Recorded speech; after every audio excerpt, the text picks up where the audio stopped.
ఆధ్యాత్మికత అంటే ప్రాపంచిక ఆత్మకు అంటే ఏబిసికి ద్వితీయ మనసు మీద అంటే సి+డి మీద ఆధిపత్యం కలిగి ఉండడం.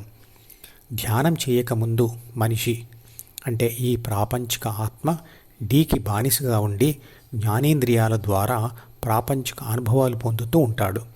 ఆ కాలంలో ఏబిసి మీద ఆధిపత్యం ద్వితీయ మనసుకు ఉంటుంది. ధ్యానం చేస్తున్న మొదటి 3 దశలలో కూడా ఏబిసి ద్వితీయ మనసు నుండి విడిపించుకునేందుకు చేస్తున్న పోరాటంలో ద్వితీయ మనసే గెలుస్తూ ఉంటుంది.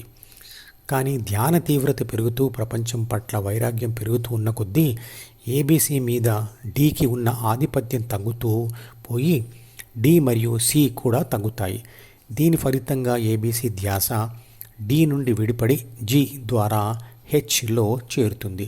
చివరకు ఏబిసి డి నుంచి పూర్తిగా విడిపోవడమే సంపూర్ణ ఆధ్యాత్మికత.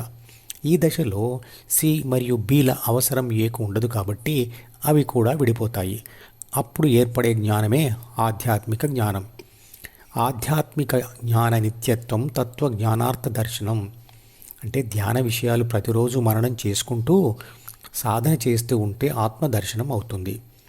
ఏబిసి గెలుపు లేదా ఓటమి అనుభవాలతో వచ్చిన సమాచారం ద్వితీయ మనసులోని డిలో రాయబడుతుంది. దీనివల్ల సంతోషంతో పాటు బాధలు కూడా అనుభవించాలి. గతం ఆలోచనల ద్వారా భవిష్యత్తుకు సంబంధించిన భయాలను కూడా డిలో రాసుకొని వాటిని కూడా అనుభవిస్తుంది.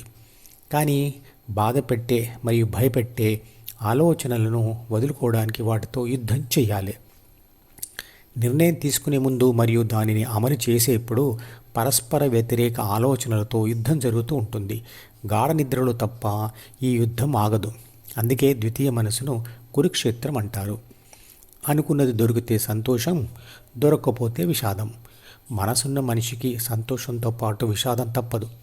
ఏమి చేసినా దొరకదు అన్నదానికోసం ఆరాటం మరియు చేసే పోరాటం కంటే అనుకోవడం అనే దానినే మార్పు చేసుకోవడం శాంతిని ఇస్తుంది.